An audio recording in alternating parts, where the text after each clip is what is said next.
નમસ્કાર, આપ જોઈ રહ્યા છો સ્પાર્ક ટુડે ન્યૂઝ। જૂનાગઢ જિલ્લા માંગરોળ નગરપાલિકા કચેરીમાં પાણીના પ્રશ્ને મહિલાઓએ હલ્લો મચાવ્યો હતો। 9 દિવસે પણ પાણી પૂરું ન મળતા મહિલાઓ પાણીના ખાલી બેડા લઈને નગરપાલિકાની કચેરીએ પહોંચી ગઈ હતી, જ્યાં તેઓએ પાણી આપોના નારા લગાવ્યા હતા। હજુ ઉનાળાની શરૂઆત જ થઈ છે, ત્યાં પાણીની સમસ્યા સામે આવી છે।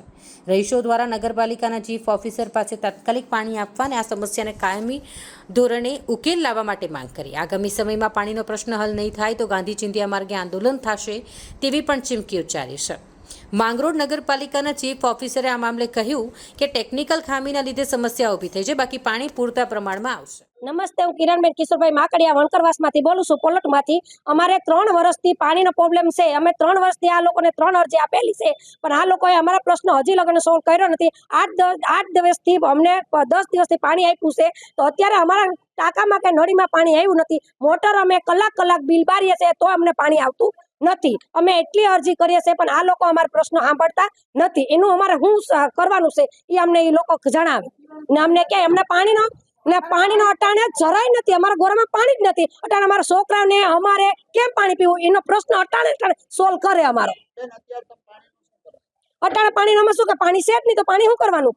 અટાણે નાવાનું, કપડા ધોવાનું, છોકરાનું પીવાનું પાણી નથી તો નાવા ધોવાનું યાર સાહેબ, સવાલ તો ઈ થતો નથી।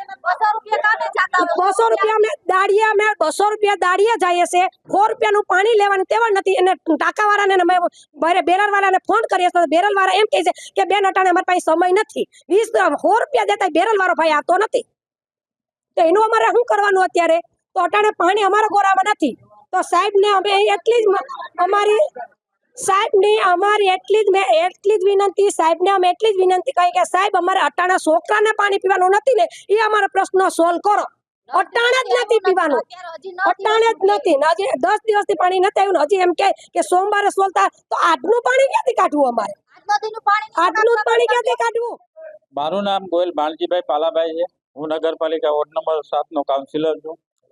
આજે 3-4 વર્ષથી વારંવાર નગરપાલિકાને લેખિત અને મૌખિક ફરિયાદ કરી છે કે ભાઈ અમારા એરિયાની અંદર અમુક 4 જગ્યા ઉપર પ્રેશરના કારણે પાણી પહોંચતું નથી, અને ગરીબ માણસો છે કે જે 200 રૂપિયા દાળીએ જાય અને પોતાને 100 રૂપિયાનું બેરલ લેવાની ત્રેવડ નથી, અને તમે આની પાણીની કંઈક વ્યવસ્થા કરો।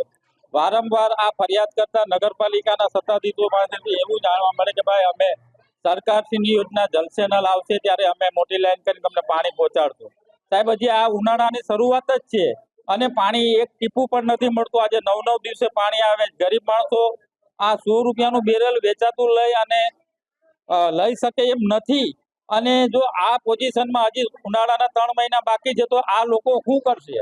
અમે અત્યારની સાહેબને રજૂઆત કરી, સાહેબને મળ્યા તો સાહેબે કીધું હું હારુનભાઈને બોલાવી અને 2 ઝોન અલગ કરું છું, પણ ઝોન અલગ કરી અને પાણી મળી જાય તો વાંધો નહીં, બાકી આ લોકોની શું હાલત આવનારા દિવસોમાં થાય? તો એના માટે અમારે ચીફ ઓફિસર અને સરકારશ્રીને એટલી વિનંતી છે કે આનો તાત્કાલિક નિકાલ થાય અને આ લોકોને પાણી મળે અને લોકોને ઝડપીથી ન્યાય મળે। અત્યારે અમારે નગરપાલિકાના કુવામાં પાણી ઓછું થઈ ગયું છે। પાણી અત્યારે ફૂલ આવતું નથી।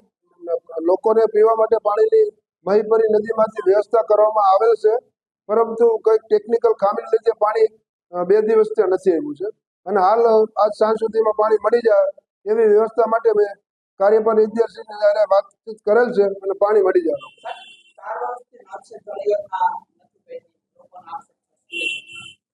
ના, એવું તો નથી, બધી યોજના તો ચાલુ જ હતી। અત્યારે આપણે કુવામાં પાણી સ્ત્રોત પૂરેપૂરા હતા, એટલે ઉનાળાના લીધે પાણીના સ્ત્રોત ઓછા થઈ ગયા એટલે પાણી મળતું નથી, નકર આપણે પાણી આવતું જ। આપણી પાસે 5 કુવા છે, એ કુવામાં પાણી ફૂલ હતું, પણ હમણાં ઉનાળાના કારણે એકદમ પાણીની આજુબાજુવાળા ખેતીવાડી વાળા માટે પાણીનો ઉલ્લેસ વધારે થતો હોય એટલે પાણી ઓછું થઈ ગયું છે।